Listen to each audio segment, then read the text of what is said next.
ایک محنتی اور نیک دل کسان اپنی 3 بیٹیوں کے ساتھ رہتا تھا۔ ان کی ماں کئی برس قبل بیمار ہو کر فوت ہو گئی تھی اور اب کسان ہی اپنے بچوں کی پرورش کر رہا تھا۔ کسان کی 3 بیٹیاں اپنی عمر کے لحاظ سے الگ الگ مزاج رکھتی تھیں۔ سب سے بڑی بیٹی کا نام فریحہ تھا، جو خوبصورت تو تھی مگر غرور اس کی پیشانی پر جھلکتا تھا۔ درمیانی بیٹی روبینہ تھی، جو چالاک اور خود پسند مزاج رکھتی تھی۔ سب سے ہیں چھوٹی بیٹی نورین، نہایت معصوم، نرم دل اور مہربان طبیعت کی مالک تھی اور ہر کسی سے ہمدردی کرنا اس کی فطرت تھی۔ ایک سال گاؤں میں سخت قحط پڑ گیا، زمین بنجر ہو گئی، فصلیں سوکھ گئیں اور کنویں بھی خشک ہو گئے۔ کسان دن بدن کمزور ہوتا جا رہا تھا۔ ایک دن اس نے اپنی 3 بیٹیوں کو بلایا اور ہلکی آواز میں کہا، بیٹیوں، میرے والد نے مجھے ایک راز بتایا تھا جو اب تمہیں دے رہا ہوں۔ جنگل کے دوسرے کنارے ایک پرانا جادوئی کنواں ہے۔ وہ پانی نہیں، قسمت بانٹتا ہے، مگر یاد رکھو وہ سچائی اور ہے، نیکی کا آئینہ ہے۔ جو غرور یا خود غرضی لے کر جاتا ہے وہ وہاں کچھ نہیں پاتا۔ تینوں بہنیں چونک گئیں۔ جادوئی کنواں، قسمت کا راز، یہ سن کر سب سے بڑی بیٹی فریحہ نے فوراً کہا، ابا میں جاؤں گی، میں سب سے سمجھدار اور قابل ہوں، میں واپس آ کر آپ کے لیے سونا، پانی اور ہر آسائش لے آؤں گی۔ کسان نے تھکے لہجے میں سر ہلایا۔ اگلی صبح فریحہ تیار ہو کر اپنا سب سے خوبصورت گھڑا لے کر جنگل کی راہ لی۔ راستہ طویل اور سناٹے سے بھرا ہوا تھا۔ درختوں کی شاخیں جھکی ہوئی تھیں، جیسے کچھ سرگوشیاں کر رہی ہوں۔ کچھ دور چل کر فریحہ کو ایک جھونپڑی نظر آئی، جہاں ایک بوڑھی عورت گھڑا لیے بیٹھی تھی۔ اس نے فریحہ کو آواز دی، بیٹی، میرا گھڑا ٹوٹ گیا ہے، کیا تم مجھے تھوڑا ہے پانی لا سکتی ہو؟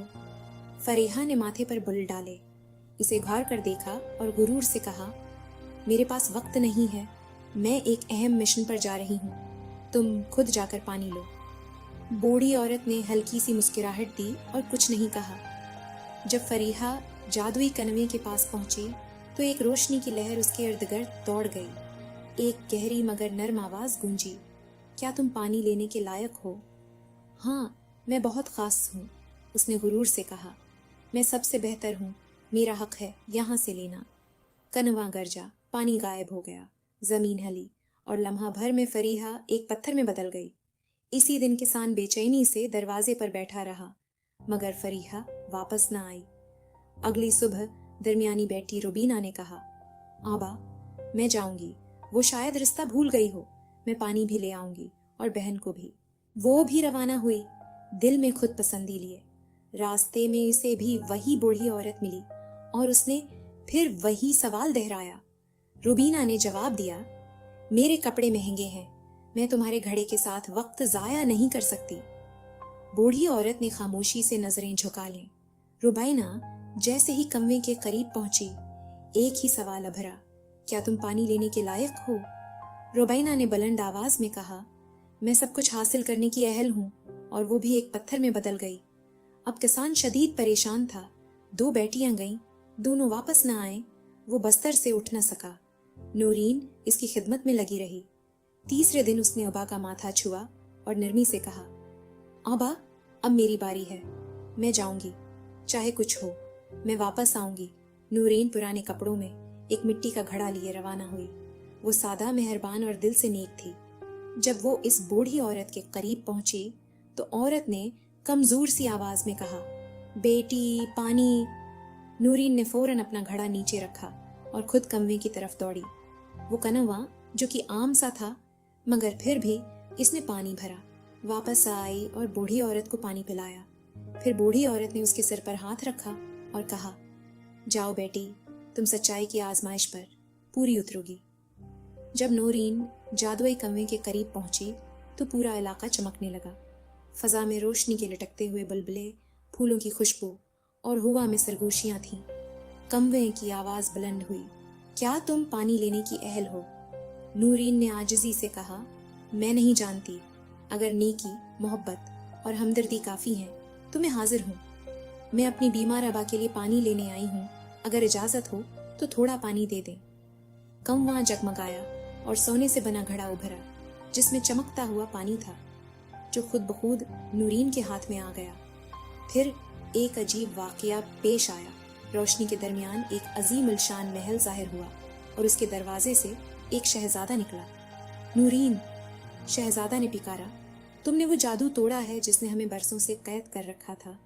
شہزادہ، جو کبھی کنویں کے جادو کے سبب خود کو کنویں میں قید سمجھتا تھا اور اس کے ساتھی جو جانوروں میں بدل دیے گئے تھے، سب اصل صورتوں میں آ چکے تھے۔ پھر اچانک کنواں کے پیچھے سے ایک جادوگرنی نمودار ہوئی جو اصل میں وہی بوڑھی عورت تھی۔ نیک دل لڑکی، تم نے دکھا دیا کہ نرمی، خدمت اور سچائی جادو سے بڑھ کر ہیں۔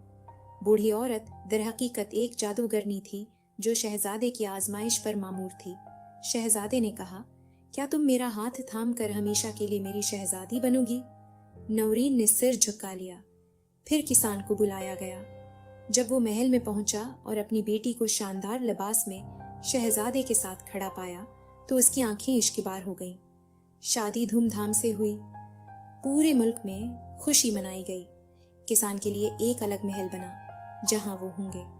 آرام سے زندگی گزارنے لگا۔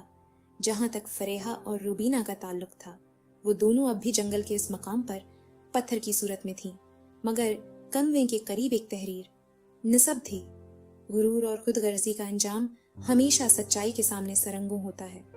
ایک دن شاید کوئی نیک دل وہاں سے گزرے اور ان کے دلوں میں نرمی پیدا کر دے۔ پھر ایک دن ایک نیک دل لڑکی اس راستے سے گزری جس کے دل میں رحم اور دعا کی طاقت تھی۔ اس نے ان دونوں کے لیے دل سے دعا کی اور اپنی ہاتھ میں کنویں سے پانی لے کر ان پر کچھ بوندیں چھڑکیں۔ اچانک آسمان پر روشنی پھیل گئی اور ایک نورانی جھماکے کے ساتھ فریحہ اور روبینہ کی پتھر کی صورتیں ٹوٹ گئیں اور وہ اصل صورت میں واپس آ گئیں۔ حیران، نادم مگر خوش، فریحہ اور روبینہ نے اپنی غلطیوں کا اعتراف کیا، ایک دوسرے سے گلے ملے اور ایک نئی زندگی کا آغاز کیا۔ ایک ایسی زندگی جس میں عاجزی، محبت اور سچائی تھی۔ کنویں کے قریب تحریر بدل چکی تھی۔ سچائی کے ساتھ ساتھ معافی بھی ایک طاقت ہے جو دلوں کو بدل سکتی ہے اور